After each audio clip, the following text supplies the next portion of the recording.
Welcome back into the GSMC Sports Podcast, and we're going to be moving on here to be discussing the rumors surrounding the Cleveland Cavaliers and their young forward, Evan Mobley. ESPN's Brian Windhorst reported that he is expecting the Cavaliers to give Mobley the rookie max extension. This is the same deal that we have seen the likes of Scotty Barnes, Cade Cunningham, and Franz Wagner all receive within the past couple weeks.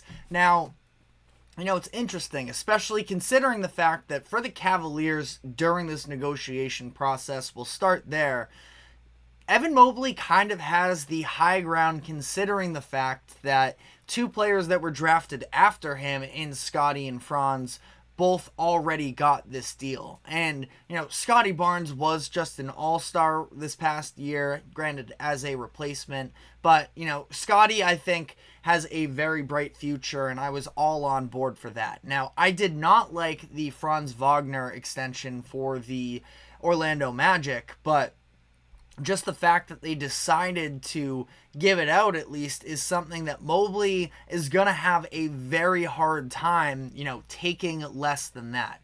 And Mobley has been a very solid player for them. And not just that, but, was All-NBA or All-Defense First Team in 2022-23 and actually finished as a finalist for the Defensive Player of the Year award in 23 when he finished third. So, I think that Mobley definitely has a one-up in terms of the resume over Wagner, and the fact that also you saw in the playoffs, we saw Mobley sort of go to this different level where he had, I believe it was a career high points in a single game. He averaged 16 as a whole on 56% from the field. So Mobley is kind of riding high right now, and I'm sure when he saw specifically that Franz deal across the table that he was definitely knowing he was going to get paid, and that was probably a reality anyways, but it does leave the Cavaliers in this place where they are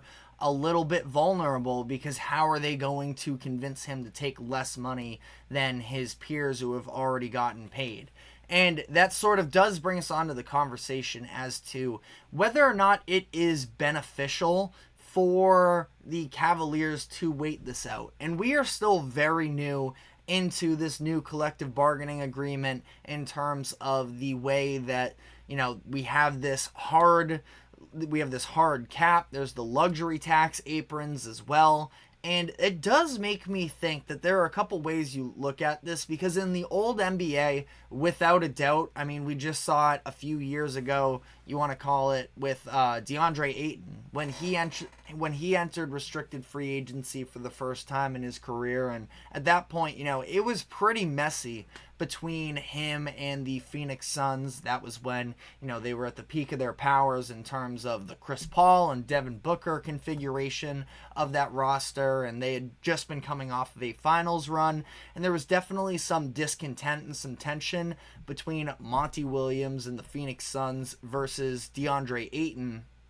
And Ayton went out in free agency, and the Pacers offered him this massive offer sheet, and the Phoenix Suns, who had Ayton as a restricted free agent, just decided they weren't going to let him get away for nothing. And that is a little bit of the case as well for, any of these franchises now headed into this next iteration of how we look at NBA free agency and the financial implications. But I do feel like there might be a world where, teams aren't necessarily going to be willing to throw out these massive contract deals at young players just for the sake of taking up money, because, if you're talking about a player that's a good, not great option, paying them $50 million a year can significantly handicap you moving forward at this point.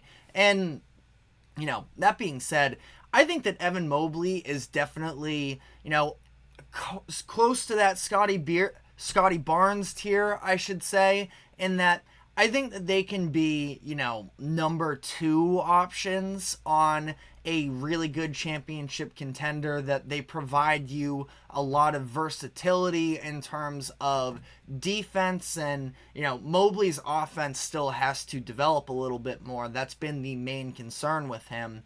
And it is a little bit of that conversation as well when you talk about the fit between him and Jarrett Allen and what this Cavaliers team is going to decide to do, because, the Cavs are a very expensive starting lineup at the minimum, where they already have Donovan Mitchell on this brand new crazy deal. And the way that this is all shaping out, it seems like he's going to be getting that, mega max contract where he's going to be making $75 million in a few years. Whether or not they're going to be able to afford that, you have Darius Garland on a max, who's going to be, it's this upcoming year, it's $36 million, and it's going to get up to $45 million by the end of his deal.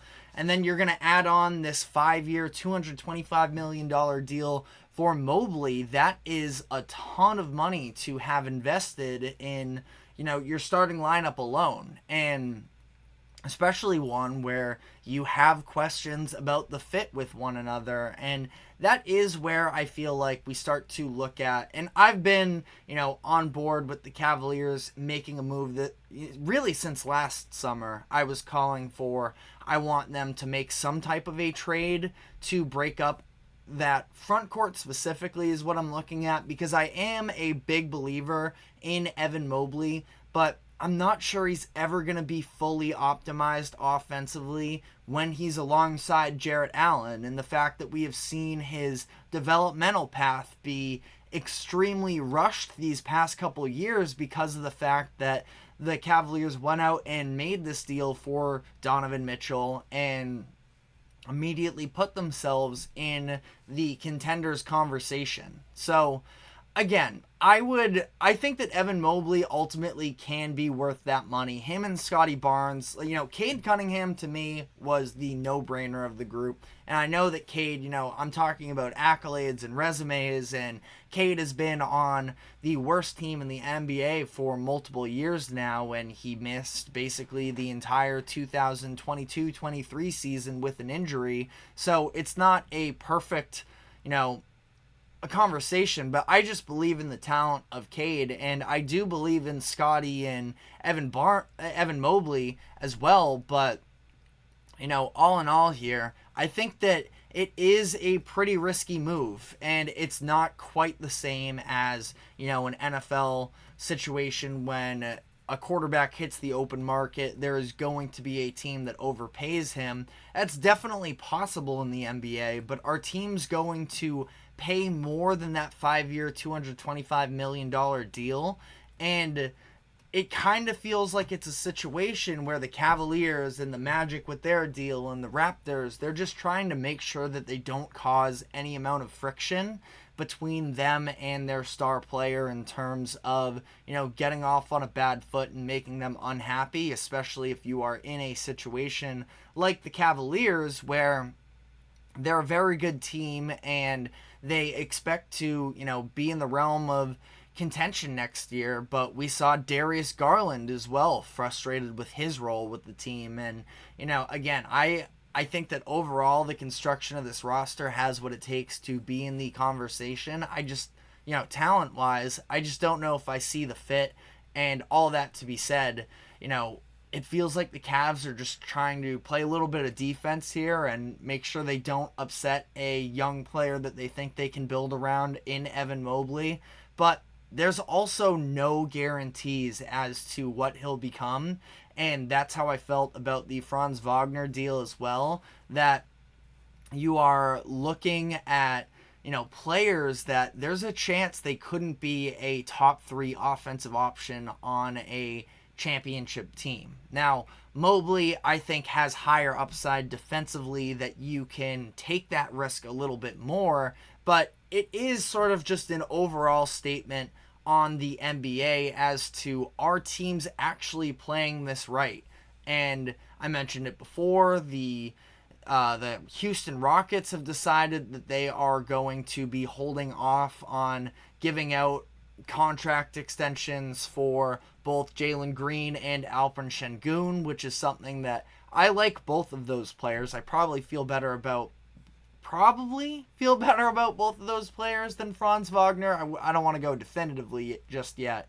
But, this is going to be a conversation next year as well, where you look at Paolo, I think, is a no-brainer. Chet Holmgren is probably a no-brainer. But then after that, Jabari Smith Jr., probably worth it. Keegan Murray, been a really good player for the Kings the past couple years, but are you going to be ready to give him $50-60 million a year? Jaden Ivey is probably that same sort of questionable tier, Benedict Mathurin. So it's just something to consider. And I do feel like teams could maybe benefit a little bit more in this contract negotiation process from the, hard salary caps where it screws over a lot of teams, but this might actually be an area where they can benefit from it. Again, this is something that's still very new, and only time will tell as to whether or not that is actually the reality,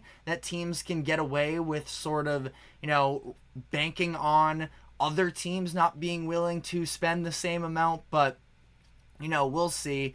Again, Evan Mobley is probably in a vacuum worth this contract extension, but I don't know. I also feel like you could definitely wait it out and not be beating yourself up about it, especially considering the fact that, all of these players are on their rookie deals, meaning that they're going to be restricted free agents when they ultimately do hit it. So you can just kind of play out the market a little bit, and unless you're expecting some massive jump from a player, I don't know if I would be rushing to give out these big time deals. But let me know how you feel in the comments section. But we are going to be taking our next break here, and when we come back on the other side, I want to evaluate the current situation with the San Antonio Spurs, who signed Chris Paul in one of my favorite deals of the offseason and brought in some additional veteran talent as well, such as Harrison Barnes, and talk about what it means for the future of this team, whether or not Chris Paul is going to be able to have a big effect on the Spurs. So we're going to be diving into that. But first, a quick break. Don't go anywhere. We will be right back.